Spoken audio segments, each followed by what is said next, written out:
মধ্যপ্রাচ্যের দেশ ইরাকে আবারও প্রকৃতির তাণ্ডব। ভয়াবহ ধূলিঝড়ে ঢেকে গেছে নাজাফ শহর, দেখা যাচ্ছে না দূরের কিছু। ধুলে শ্বাসকষ্ট নিয়ে হাসপাতালে ছুটছে শত শত মানুষ, বিশেষ করে বয়স্ক ব্যক্তি ও শিশুদের অবস্থা বেশি খারাপ।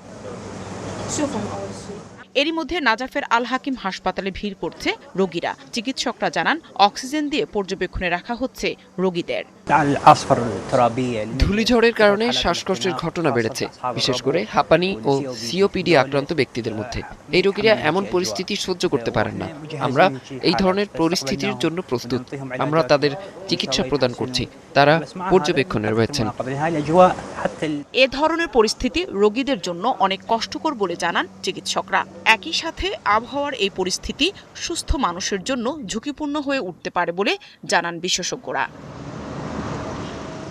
নাহিদা রিন্থি, একাত্তর।